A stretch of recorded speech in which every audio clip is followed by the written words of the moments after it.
The Nathan, Nat and Sean podcast. I love science.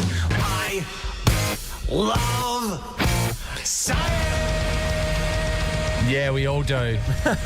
And get a load of this bloke, right? He's an American astrophysicist. He's an author. He's a science guru, which has given him cult status around the world. He has a Grammy. He has an asteroid named after him. In the year 2000, he was People magazine's sexiest astrophysicist alive. What a title that is. Wow. Welcome to the show, Neil deGrasse Tyson. Hey, Neil. Oh, my God. Thank you. Thank you. That intro where you say that you guys love science, you should also know that science loves you. Oh, We're up and about now. Like Well, a you warm tell hug. science that I'm single.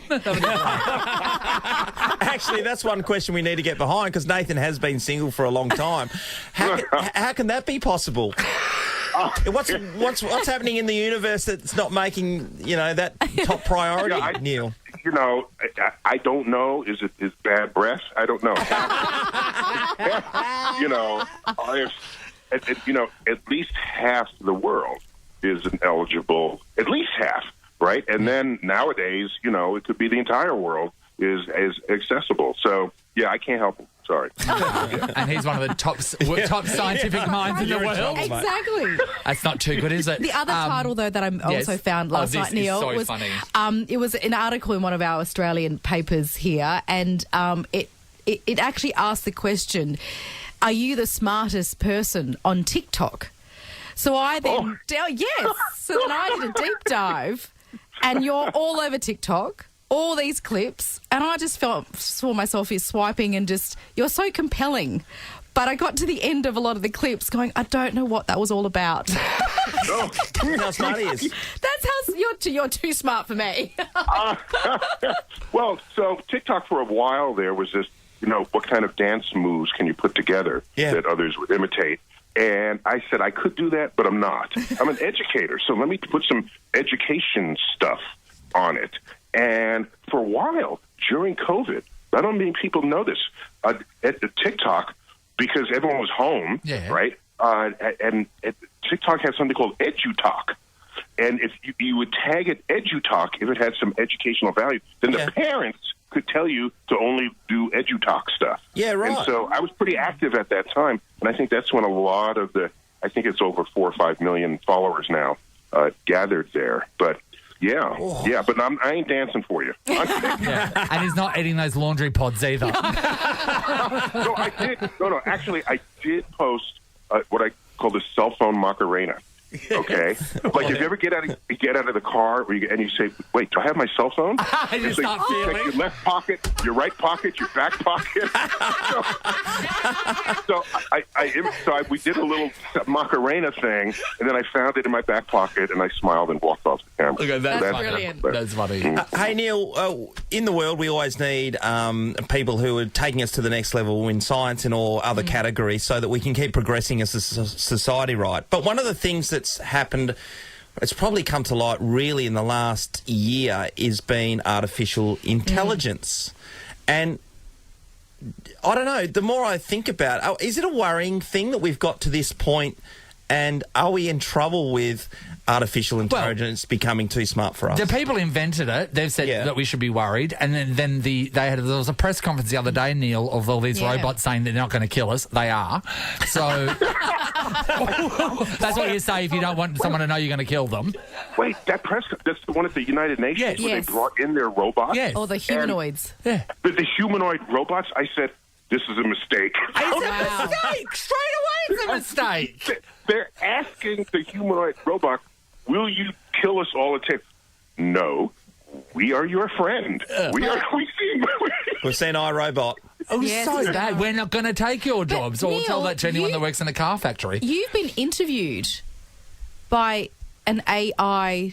Yes, you have been. Yeah, so I was on a podcast where the host, the host interview questions were all chatbot driven, and so I don't know, it was the first of the kind, but it was kind of fun. Yeah. They had asked the chatbot who it wanted to interview most for the podcast, and it said me, and I said I don't know why, I don't know, but fine. So they called me up. I said sure, as long as I can ask questions back.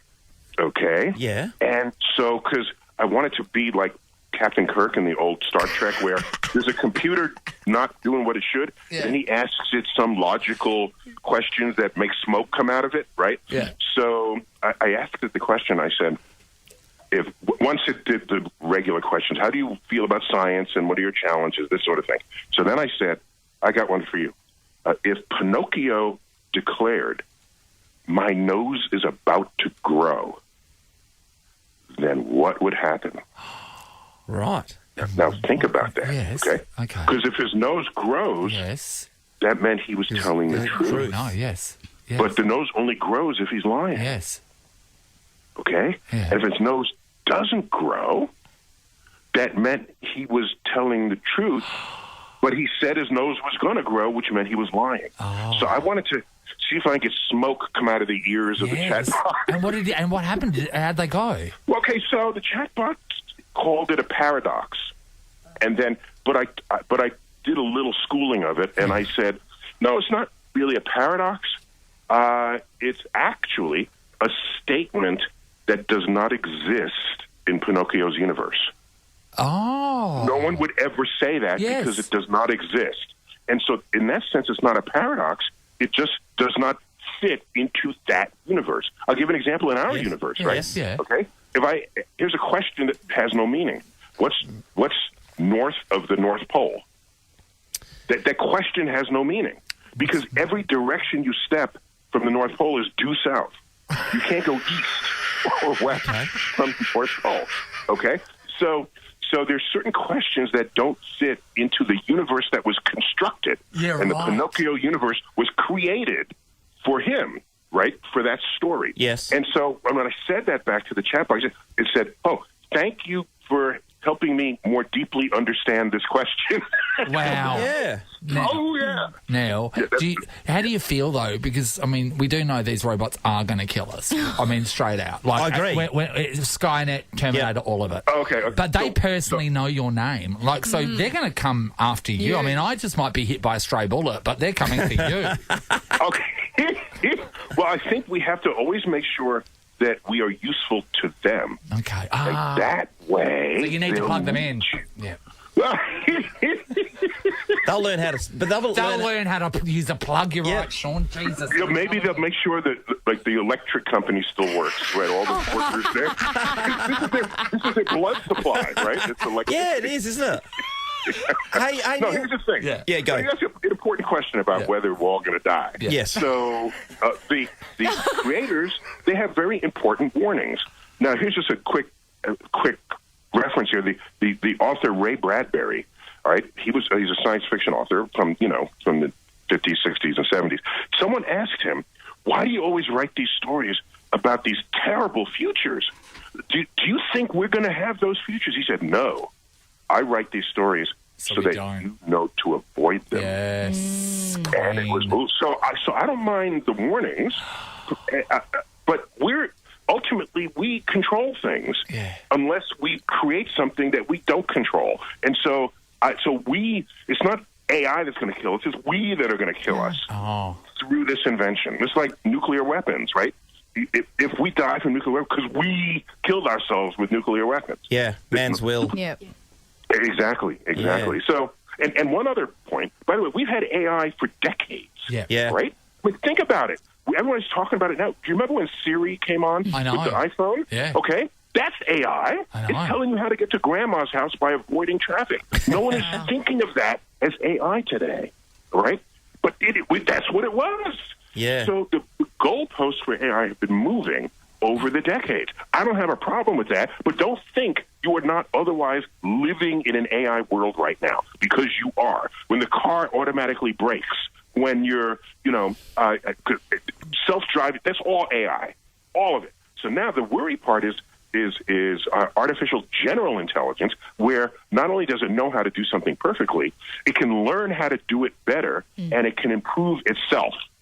This is what everybody's worrying about, because if it improves itself in a way that no one is predicting, then that's like a loose cannon in the arsenal. And so that's where people are worried. You know what? You don't. Well, you don't want a loose cannon in your No. arsenal. People start to another talk. thing. Oh, my goodness. Here's another thing. We've used AI in my field. We've had neural nets making discoveries of huge data sets, and now this chat thing, all of a sudden, AI crossed over into the world of the liberal arts. Now it can compose your term paper. It's too much. And now people lose their minds that it can do this. And I'm saying, oh, finally it's touching you guys. But it's been touching us our whole lives. So this flux of concern, I think, is because it's hitting people that previously thought they were immune to the magic touch of AI. But Neil, on the education side of things, like kids are going to school, right, and you want them to learn science and really take it all in. But if you're just, pressing a button and asking the question, how much are you taking that in because someone else is doing the work, i.e. the AI? So here you go. Yep. Here's what will happen. I hope. Here's what will happen. Because right now, schools value grades more than students value learning.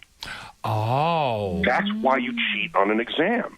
Because you Absolutely. just want the grade so that the school thinks you're doing well. You don't care about learning. No, Just never care about have. the grade. Grades. So what I think this term paper writing chatbot will do is change the culture of schools to care more about your learning than about your grade. Then if you submit a term paper that's chatbot driven, then we say, okay, tell us about what you learned. And then if all it was that you learned what button to push, you fail. Yeah, Okay? sure. So this is a much needed change, I think, in the school system. Create a system that promotes learning without regard to some grade at the end that you would otherwise see. And that's a different relationship that a student has with a school and a teacher has with a student. So that could be a side benefit of this. Right, brilliant. Well, you know Brilliant, what? I could speak to you Yes. for 100 days straight. Honestly. Like, I just want to know, and people can come and see you tonight, Perth Convention Exhibition Centre. You can get your tickets from thinkinc.org.au. But, I'd love to know things like mining in space, the colonisation of space as well, whether It's a aliens are whole going to thing. be there. It's a whole thing. Yeah. It already exists. Avatar. You've seen Avatar? Yeah. I know that some people might have a little bit of a grudge hold against you because there were some Pluto fans out there and you're one of the people Yes. that got him downgraded. I was an assessor. I didn't demote murder. people, but I was definitely an assessor. You were. I totally drove the getaway car on that. And all the astrologists, they're coming for you as well, Neil. So what happened was I'll do it quick. Go for it. So in New York, we were rebuilding the exhibit, and we said, Pluto is not going to survive the next few years of new data. So we took it, organized it with other dirty ice balls in the outer solar system, okay? And left the other 8 alone. Which is your adult film name, isn't it? Dirty ice It's balls. an official term. It's an official term. And then the New York Times had a story that said, Pluto not a planet, only in New York. And then I started getting hate mail from 8-year-old Wow. children who had just memorized the sequence of planets from the sun. Of course. And now this destabilized their world. I have a whole file cabinet. Well, you helped change the world. That's something we Yes. all believe. That was something that we knew. Like you took something we fundamentally knew and you changed it. So you deserve every single hate letter. I have to say, everybody, Neil, please come on our show again. Yes. I could have you on all morning. If you my want to God. go and Oh, check thanks. him out, you can get your tickets from thinkinc.org.au. Professor Neil deGrasse Tyson, thank you so Thanks, much, buddy. Neil. Thanks, Neil. Thank you all for having Thanks, me. mate. Okay, nice. Nathan, Nat, and Sean is a Nova podcast. For more great comedy shows like this, head to novapodcasts.com.au. Nova.